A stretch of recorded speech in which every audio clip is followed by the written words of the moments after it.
La rueda de la vida. Cuarta parte. El águila. 35.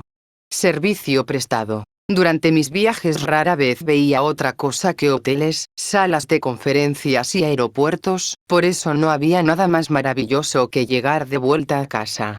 Después de un viaje de 4 semanas por Europa, salí la primera mañana a disfrutar contemplando la exuberante animación que a aquella hora teníamos. Unas 80 ovejas, además de vacas, llamas, burros, gallinas, pavos, gansos y patos. Los campos habían producido gran abundancia de verduras. No podía imaginar un hogar mejor que mi granja para los niños seropositivos que no tenían a nadie que cuidara de ellos. Pero había un problema importante. La gente que me rodeaba se oponía a nuestra empresa. Me llamaban por teléfono para insultarme. El buzón me esperaba lleno de cartas. Reflejando la opinión general, un anónimo decía: llévese a otra parte a sus bebés con SIDA. No nos infecte a nosotros. La mayoría de los habitantes del condado se consideraban buenos cristianos, pero no lograban convencerme de eso. Desde que anunciara mi proyecto de crear un hogar para bebés seropositivos, no habían dejado de protestar. No estaban muy bien informados respecto al SIDA y sus temores se inflamaban fácilmente. Durante mi ausencia, un obrero de la construcción al que había despedido recorrió las casas puerta por puerta difundiendo mentiras sobre la enfermedad y pidiendo a la gente que firmara una petición oponiéndose a mi plan. Voten si no quiere que esta mujer importe el SIDA a nuestro condado, les decía. Hizo un buen trabajo.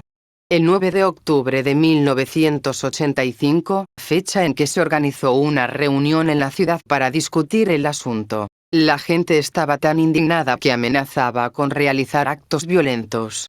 Para la reunión de esa noche, más de la mitad de los 2.900 residentes del condado acudió a la pequeña iglesia metodista de Monterrey, la sede del condado, llenándola a rebosar. Antes de que anunciara mi proyecto de adoptar a bebés seropositivos, la gente de la región me saludaba con cariño y me respetaba como a una celebridad. Pero cuando entré en la iglesia, esas mismas personas me recibieron con abucheos y silbidos. Yo sabía que no tenía ninguna posibilidad de reconquistar su favor, pero de todos modos me puse frente a la tensa multitud y expliqué que los niños que pretendía adoptar eran de edades comprendidas entre los 6 meses y 2 años, niños que van a morir del SIDA, que no tienen juguetes, no ven el sol, no reciben cariño ni abrazos ni besos y viven en un ambiente sin amor. Están literalmente condenados a pasar el resto de sus vidas en esos hospitales carísimos. Fue la súplica más sincera y emotiva que logré pronunciar. Sin embargo, la reacción fue un absoluto silencio, pero yo había convocado a otros oradores. Primero, el director del Departamento de Salud de Staunton, una persona muy formal, hizo una objetiva exposición acerca del SIDA, con datos concretos sobre cómo se transmite, lo que habría calmado los temores de cualquier ser humano de razonamiento normal. Después una mujer explicó, con voz conmovida, que uno de sus gemelos prematuros había contraído el SIDA debido a una transfusión de sangre infectada, y que aunque los niños dormían en la misma cuna, compartían los biberones y juguetes, solo murió el niño infectado.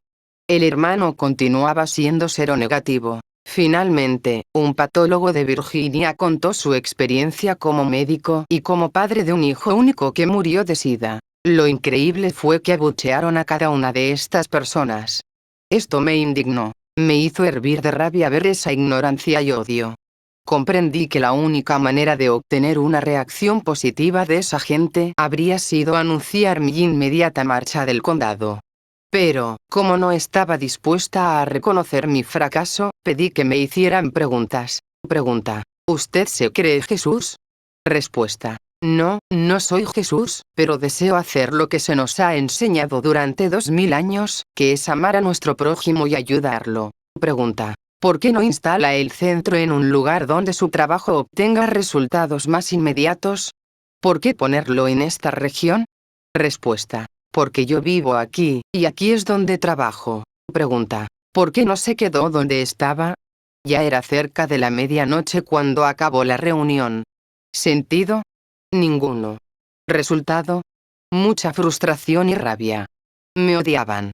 Mis ayudantes, los oradores invitados y yo fuimos escoltados hasta la salida de la iglesia por varios policías, que después nos siguieron hasta mi granja.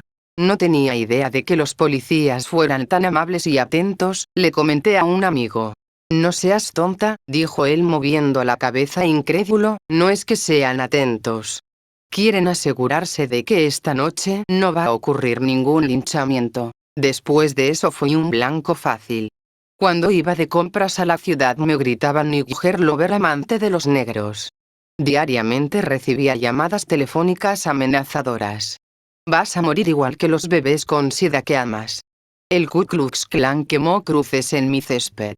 Otros disparaban balas a través de mis ventanas. Todo eso lo podía soportar. Lo que más me fastidiaba era que me pincharan los neumáticos cada vez que salía en coche fuera de mi propiedad. Vivir en el Quinto Pino, ese era el verdadero problema. Era evidente que alguien saboteaba mi camioneta. Finalmente, una noche me escondí en la alquería y desde allí vigilé la puerta principal, que era donde desinflaban los neumáticos de mi camioneta. Alrededor de las 2 de la madrugada vi 6 camionetas que pasaban lentamente junto a la puerta, lanzando trozos de vidrio y clavos. Decidí ser más lista que ellos y al día siguiente cavé un hoyo al final del camino de entrada y lo cubrí con una rejilla metálica, a fin de que los clavos y vidrios cayeran dentro de él. Eso puso fin al desinflamiento de neumáticos. Pero no hizo nada por mi popularidad, o falta de ella, en Ead Batters. Un día pasó una camioneta cuando yo estaba fuera trabajando. El conductor aminoró la marcha, me gritó una cosa horrible y aceleró. Yo alcancé a ver una pegatina que llevaba en el parachoque de atrás. Decía, Jesús es el camino. Ciertamente no se trata de ese camino, pensé, y, frustrada, no pude evitar gritarle. ¿Cuáles son los verdaderos cristianos aquí? Un año después renuncié a la lucha. Eran demasiadas las fuerzas que se oponían a mí. No solo tenía en contra la opinión popular. La administración del condado se negaba a aprobar las necesarias licencias de obras. Aparte de vender la granja, cosa que no iba a hacer, no se me ocurría qué decisión tomar y se me habían acabado los recursos y las energías. Una de las cosas más dolorosas que hice fue entrar en el dormitorio que había preparado para los niños llenándolo de animales de peluche, muñecas, edredones y jerseys tejidos a mano. Parecía una tienda para niños. Lo único que pude hacer fue sentarme en una cama y llorar. Pero pronto se me ocurrió un nuevo plan. En vista de que no podía adoptar niños seropositivos, buscaría a otras personas que pudieran hacerlo sin tantas dificultades. Para encontrarlas empleé mis considerables recursos, entre ellos los 25.000 suscriptores a mi hoja informativa Shantin y Laia, repartidos por todo el mundo. Muy pronto mi oficina pareció una especie de agencia de adopción. Una familia de Massachusetts adoptó nada menos que a 7 niños. Finalmente encontraría a 350 personas humanitarias y amorosas de todo el país que adoptarían niños infectados por el SIDA. Además, supe de personas que no podían adoptar niños pero que deseaban colaborar de alguna manera. Una anciana halló una nueva finalidad para su vida. Comenzó a reparar muñecas viejas que recogía en los mercadillos de trastos y me las enviaba para que las regalara en Navidad. Un abogado de Florida me ofreció asesoría jurídica gratis. Una familia suiza envió 10.000 francos. Una mujer me contó con orgullo que una vez por semana preparaba comidas para un enfermo de SIDA al que conoció en uno de mis seminarios. Y otra mujer me escribió contándome que había superado su miedo y abrazado a un joven que estaba muriendo de SIDA. Le resultaba difícil saber cuál de los dos se había beneficiado más de ese acto, me decía. La época estaba caracterizada por la violencia y el odio, y el SIDA se consideraba una de las peores maldiciones de nuestro tiempo. Pero yo también veía que constituía un inmenso bien. Sí, un bien. Cada uno de los miles de pacientes con quienes comenté sus experiencias de muerte clínica temporal recordaba haber entrado en la luz y oído la pregunta: ¿cuánto amor has sido capaz de dar y recibir? ¿Cuánto servicio has prestado? Es decir, se les preguntaba cómo habían asimilado la lección más difícil de toda la vida, El amor incondicional. La epidemia del SIDA planteaba la misma pregunta. Generó ejemplos de personas que aprendían a ayudar y amar a otras personas. El número de hogares para moribundos se multiplicó. Supe de un niñito que iba con su madre a llevarles comida a dos vecinos homosexuales que no podían salir de su casa. Uno de los más hermosos monumentos a la humanidad que ha creado este país y el mundo fue aquel edredón de retazos que se confeccionó con los nombres de seres queridos muertos del SIDA. ¿Cuándo se habían oído tantas historias como esta? ¿O visto tantos ejemplos? En uno de mis seminarios, el ordenanza de un hospital contó la historia de un joven que se estaba muriendo del SIDA en su habitación. Se pasaba todo el día en la oscuridad, esperando, consciente de que se le acababa el tiempo, y deseando que su padre, que lo había echado de casa, le hiciera una visita antes de que fuera demasiado tarde. Una noche el ordenanza vio a un anciano que vagaba sin rumbo por los pasillos, nervioso y con aspecto afligido. El ordenanza conocía a todas las personas que visitaban a sus pacientes, pero nunca había visto a ese hombre. Su intuición le dijo que ese era el padre del joven, de modo que cuando pasó junto a la habitación, le dijo: «Su hijo está ahí».